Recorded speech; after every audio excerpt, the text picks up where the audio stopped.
This is the WWE Smackdown October 18, 2024 full show results video which takes place at Colonial Life Arena in Columbia, South Carolina. The Bloodline come to the ring in loud chants of OTC from the fans and Solo tells the fans to acknowledge him but they boo.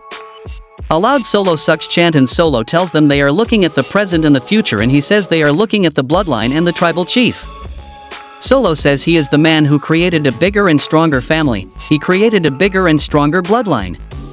He says Roman and Jimmy can't do anything about it and even Jey doesn't want anything to do with them. The fans chant yeet and he tells them no yeet and says that the beatdowns on Roman will continue unless comes down to the ring by the end of the night and acknowledges him. Then comes main event Jey Uso, through the crowd and he says he still cares about Solo, he's his little brother and he came out here before Roman and Big Jim even get here to talk to him one-on-one, yus to yus. He tells Sikoa to think about what he's doing to the family and what he's doing to the bloodline and he talks up his own accomplishments and tells Solo that the tribal chief's garland is earned, not taken, and if he wants to earn Roman's power do it, just don't divide the family while you do it. Solo asks if he's done wasting his time and says he's not dividing, he's uniting, and stop calling him little brother when he's the tribal chief now. There will always be a place in the bloodline for Jey, but he has to acknowledge him, and he puts Jey to it, is he in, or is he out? Jey asks why, if Solo was trying to unite the bloodline, why'd he go get Tama Tonga, Tonga Loa, and Jacob Fatu? He says there's a reason they stayed away from Fatu, and tells him if he keeps staring he's gonna knock him out, but Solo holds the Samoan werewolf back. Jey says he's not here for that, but the next time he sees him, it's gonna be different. Then we saw a triple threat tag team qualifying match between the Street Profits with BFAB versus Pretty Deadly versus DIY, and the result of this match was DIY won the match by pinfall with meat in the middle on Kit Wilson.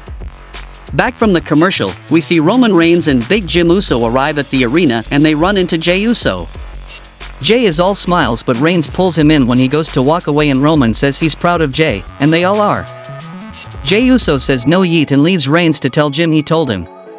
Nia Jax is backstage with Nick Aldis and the Godawful Crown Jewel title belt and she's on the phone with Tiffany Stratton, berating her for having the sniffles and not being here and getting the match cancelled. Aldis speaks up and says the match isn't cancelled because they have a deep women's roster and she should be able to find a teammate. Candice LeRae and Indy Hartwell roll up and Candice offers her services and Nick books the match and Jax threatens to end LeRae if she doesn't hold up her end of the bargain.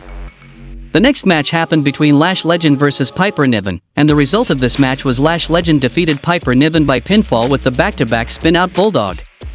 Back from the commercial, Roman Reigns is brooding in his office when Big Jim Uso appears right next to him and startles him, claiming he's just trying to relax him and he's not the wise man but he thinks he needs to talk to Jey and make good with him.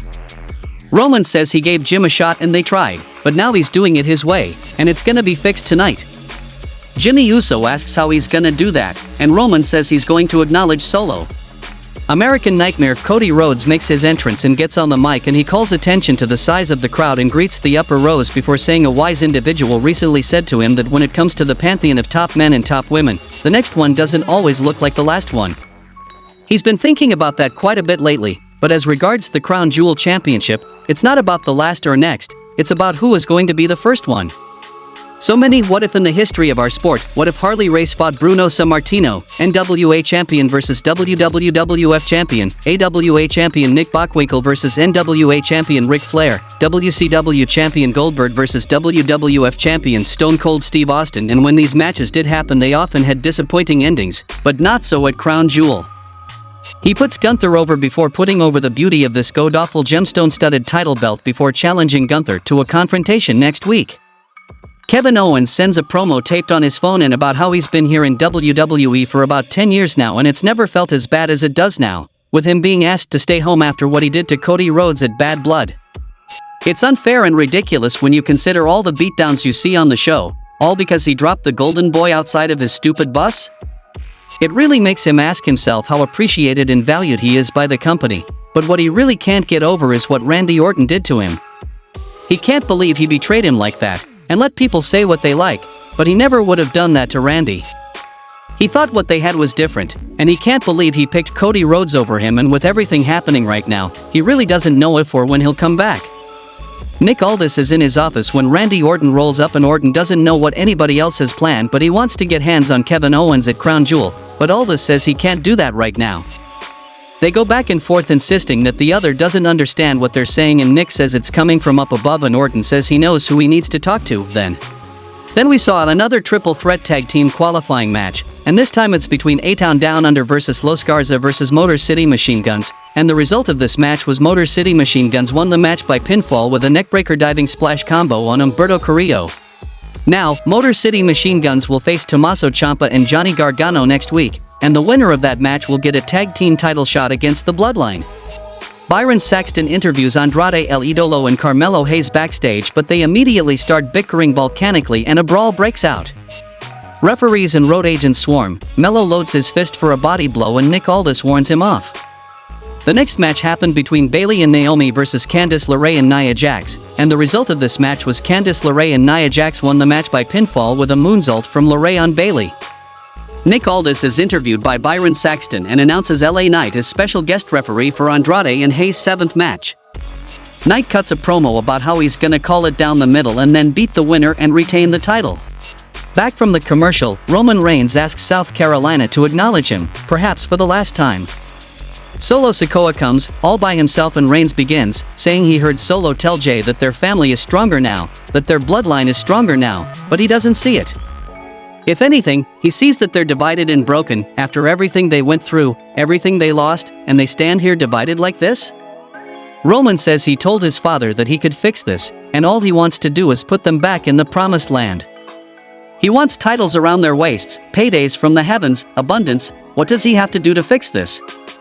Sikoa laughs and says it's easy, he just has to acknowledge him. After long consideration, Reigns acknowledges Solo and asks if that makes him feel better, but Sikoa says that's not good enough and he needs Roman to acknowledge him specifically as his tribal chief or else. Roman fires up and demands or else what, and Solo says he's never changed, and since he's never changed, neither will he, and he snaps his fingers and Jacob Fatu and Gorillas of Destiny appear, dragging Big Jim Uso out onto the stage, coughing up blood. Solo tries for the Samoan spike but Roman ducks and sends him packing, hits lariats and elbows for God, leaping lariat takes Fatu out, Superman punch for Solo and the garland lies discarded in the corner. Roman picks the tribal chief's garland up and considers it in his hands for a long moment before putting it around his neck, but Solo give a low blow to Roman Reigns. Solo takes the garland and the bloodline beat the OTC down, implant DDT from the Samoan werewolf, and then Samoan spike from Solo. Jacob puts the garland back around Sikoa's neck and Solo bends down to tell Roman he's the tribal chief and this is his bloodline. Jim barely starts to stir as Roman writhes in agony and the show goes off the air. Crowd chanting for Jey Uso, but he didn't come to save either Jimmy Uso or Roman Reigns. Let's see when Jey Uso reunite with the Roman Reigns and Jimmy Uso, and also it's gonna be interesting to see what the Rock angle would be after. Hope you enjoyed the video, don't forget to subscribe the channel, and thanks for watching.